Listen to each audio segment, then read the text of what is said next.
¿Qué pasaría si llevar una corona significara perder tu alma? En 1560, Carlos IX se convirtió en rey, pero no por elección propia. Su reinado sería uno de locura, sangre y terror. Su historia no se trata solo de poder, sino de lo que ocurre cuando el poder te destruye desde adentro. Vamos a adentrarnos en la pesadilla. ¿Qué le ocurre a un alma que está destinada a heredar una corona empapada en el terror?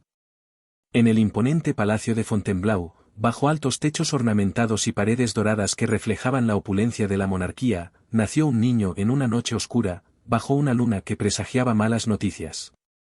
Este niño se llamaba Carlos, no el conquistador ni el santo, sino un príncipe frágil, marcado desde su nacimiento por una sombra que nunca lo dejaría. Carlos era el hijo de la dinastía Valois, una familia que gobernaba un reino a punto de desmoronarse, un reino cuyas luchas internas, disputas de poder y traiciones lo habían debilitado profundamente.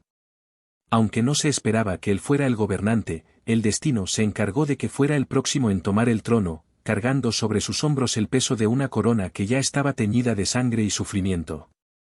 Desde su llegada al mundo, el futuro de Carlos estuvo marcado por el peligro, la oscuridad y una inquietante sensación de que su vida sería un reflejo de las tragedias que acechaban a su alrededor. Francia, a mediados del siglo XVI, era una tierra fracturada, desgarrada por intensos conflictos religiosos y luchas internas que dividían a la nación. Las guerras entre católicos y protestantes, alimentadas por años de resentimiento y disputas, intensificaron las tensiones, sumiendo al país en un caos sin fin. En medio de este tumulto, Carlos IX asumió un papel en una monarquía marcada por la división y el sufrimiento. Lo que una vez fue una juventud inocente, llena de esperanza y sueños de paz, pronto se transformó en una pesadilla, ya que las circunstancias le impusieron un destino sombrío. A medida que Carlos se adentraba en su rol como rey, lo que se le presentó no fue un reino próspero, sino un campo de batalla espiritual y político, donde la lealtad era incierta y la violencia, una constante.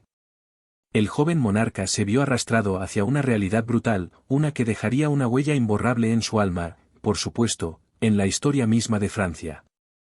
Carlos nació como el quinto hijo de Enrique II y Catalina de Médici, una mujer conocida por su astucia y su inmenso poder detrás del trono. Desde el principio, su destino parecía estar escrito en sombras, pues nunca se le había destinado a ser rey. Sin embargo, la muerte prematura de sus hermanos le abrió el camino al trono, un hecho que lo marcó profundamente, ya que no solo asumió una corona, sino una carga que nunca había sido suya. Catalina de Médici, su madre, se convirtió en una figura dominante en su vida, moldeando su carácter y su visión del mundo con una mezcla de manipulación y sacrificio. A lo largo de su infancia, Carlos fue rodeado de profecías y expectativas, como si la dinastía Valois estuviera condenada a ser parte de una historia de sangre y destino.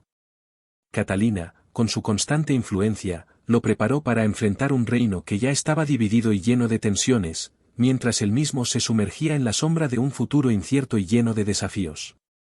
Carlos ascendió al trono en 1560, tras la muerte repentina de su hermano Francisco II, un evento inesperado que lo catapultó a una posición de poder que nunca había anticipado.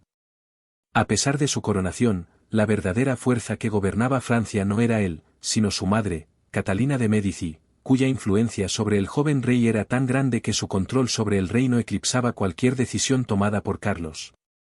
La nación, ya de por sí marcada por el sufrimiento, se encontraba en medio de una grave crisis interna, sumida en los interminables conflictos religiosos entre católicos y protestantes.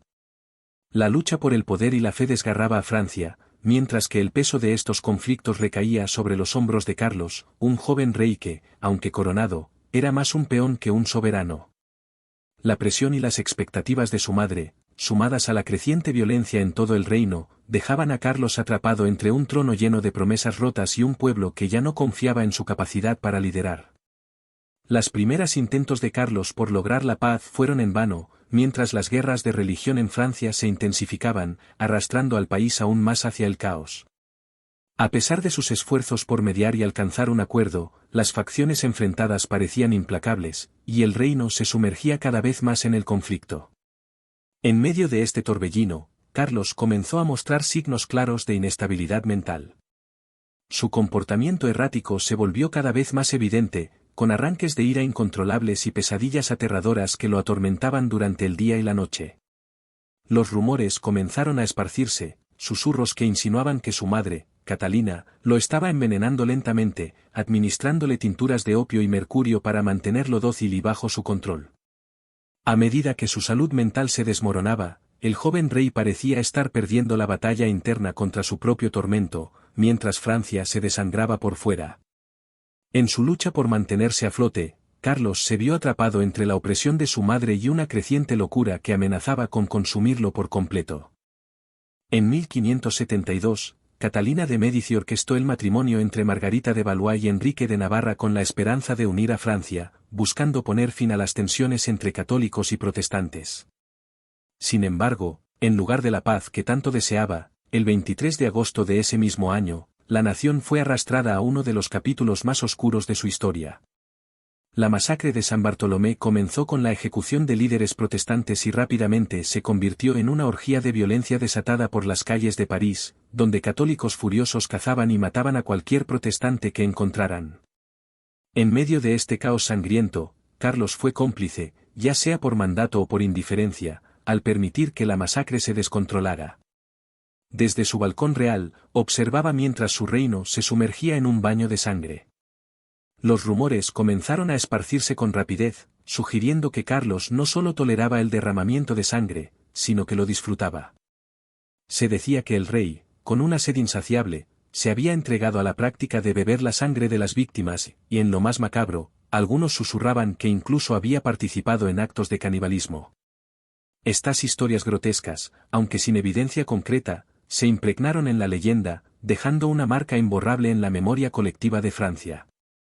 La masacre dejó a Carlos sumido en una profunda culpa, y su mente, ya frágil, comenzó a desmoronarse aún más, llevándolo hacia una espiral de locura.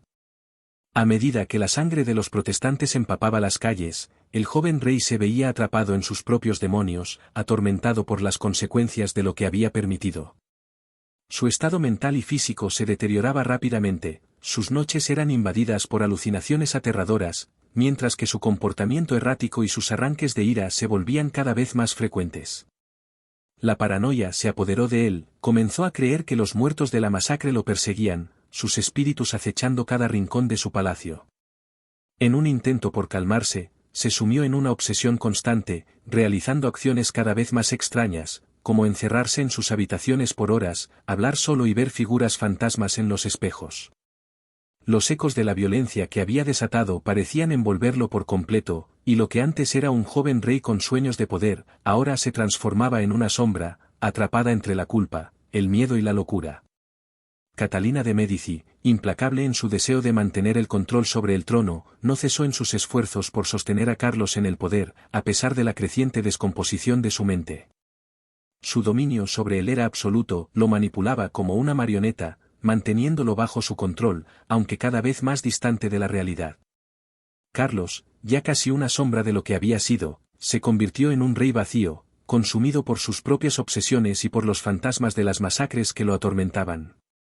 Mientras su mente se desmoronaba, la nación que él debía gobernar se sumía en el caos, liderada por un monarca que ya no era capaz de discernir entre la cordura y la locura.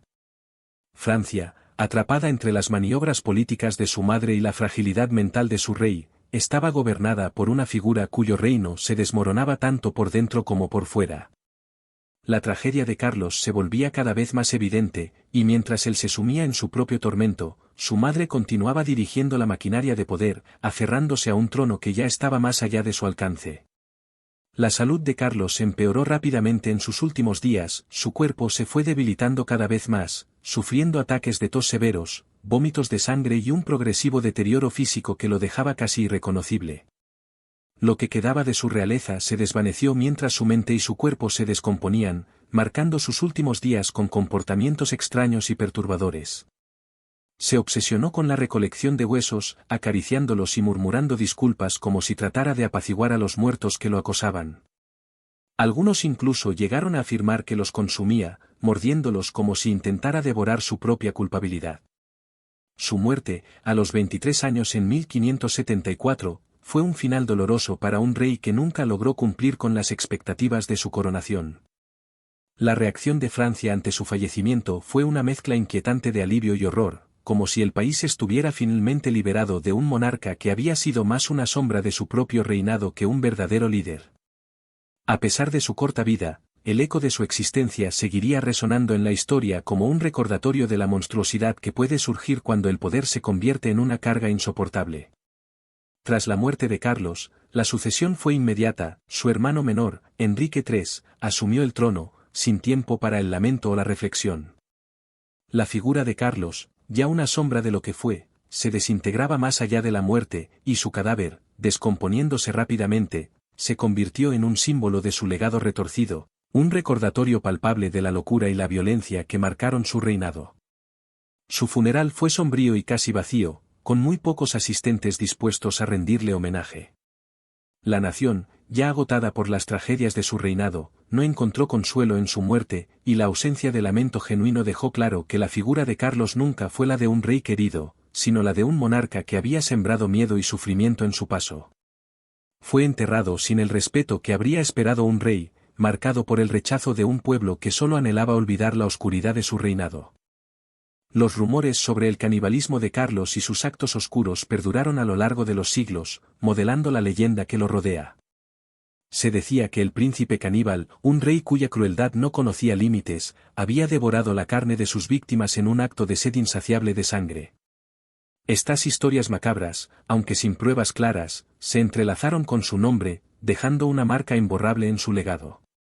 En las calles de París, la gente aún susurra sobre el fantasma de Carlos, el príncipe caníbal, y las atrocidades que cometió, como si su espíritu nunca hubiera dejado los pasillos del palacio. Aunque la masacre de San Bartolomé fue un hito político importante, su impacto fue aún más profundo en la división religiosa y el odio que creció por toda Europa.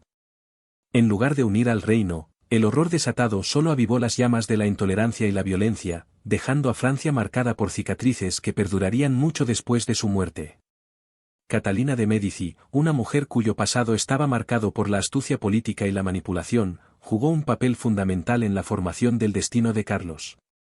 Nacida en el seno de la noble familia de los Médici, Catalina había aprendido desde temprana edad que en la corte, la supervivencia dependía de la habilidad para maniobrar en las sombras, rodeada de intrigas y traiciones. Como madre y regente, utilizó su inteligencia y su poder para moldear el reinado de Carlos, manteniéndolo bajo su control absoluto. A través de manipulaciones sutiles, envenenamientos y una influencia oscura sobre las decisiones de su hijo, Catalina tejió una red de poder que ató a Carlos a su voluntad. Estaba dispuesta a todo para preservar la dinastía Valois, incluso si eso significaba sacrificar a sus propios hijos. Su ambición no conocía límites. Catalina, aunque madre, vio a sus hijos no solo como herederos, sino como piezas en el juego de poder que ella misma había orquestado. Su dominio sobre Carlos fue absoluto, convirtiéndolo en una marioneta que nunca tuvo la oportunidad de tomar sus propias decisiones, mientras ella permanecía detrás del trono, tejiendo el futuro de Francia a su antojo. Carlos fue tanto una creación como una víctima del brutal sistema monárquico que lo rodeaba. Desde su nacimiento, estuvo atrapado en una estructura de poder despiadada que lo moldeó y lo utilizó, sin tener en cuenta sus propios deseos o necesidades. La compleja dinámica entre Carlos, su madre Catalina y la corte fue un juego de manipulación constante. Mientras Catalina lo mantenía bajo su control, los nobles y las facciones de la corte jugaban sus propias cartas, alimentando la sensación de impotencia y desesperación en el joven rey. La maquinaria del poder, con sus intrigas y demandas implacables, fue la que lo llevó a su caída, pues aunque portaba la corona, nunca fue realmente dueño de su destino. La verdadera tragedia de Carlos radicó en las consecuencias de ese poder. Su mente y su alma, erosionadas por las presiones de un trono que exigía violencia, obediencia y sacrificio, se desmoronaron. En su intento de ser rey, Carlos se perdió a sí mismo, convirtiéndose en un reflejo de los efectos destructivos del poder absoluto. El trágico final del reinado de Carlos IX no solo marcó la caída de un rey considerado loco, sino que se convirtió en un símbolo del precio devastador que paga una persona al ser consumida por el poder absoluto. A lo largo de su vida, Carlos fue manipulado por su madre y por las fuerzas de la corte, convirtiéndose en un reflejo de cómo un sistema despiadado puede despojar a un individuo de su humanidad. La pregunta de si Carlos fue realmente un monstruo o simplemente un producto del sistema que lo creó persiste. Su historia no es solo la de un rey que perdió la cordura, sino un recordatorio de los peligros inherentes a un poder sin freno, una advertencia sobre cómo la obsesión por el control y la supervivencia pueden corromper incluso a los más jóvenes. La historia de Carlos IX es, en última instancia, una lección acerca de los efectos destructivos del poder desmedido, una advertencia para que no olvidemos cómo la tiranía puede moldear y destruir a aquellos que la ejercen, así como a los que la padecen. ¿Qué habríamos hecho nosotros si hubiéramos llevado esa corona? Esa es la inquietante pregunta que persiste al recordar la historia de Carlos IX. Su legado, lejos de ser el de un simple monstruo, perdura en la memoria colectiva como un reflejo de la violencia y las estructuras de poder que lo moldearon. La historia de Carlos no solo habla de un rey, sino de un sistema que consume a aquellos que están en su cima, transformándolos en algo irreconocible. Al enfrentarnos a su trágica caída, somos desafiados a reflexionar sobre lo que realmente significa el poder, la inocencia perdida y las complejidades de la condición humana. En última instancia, su historia deja preguntas sin respuesta, invitando a quienes la escuchan a mirar más allá de los mitos y contemplar el doloroso ciclo de la opresión y la corrupción.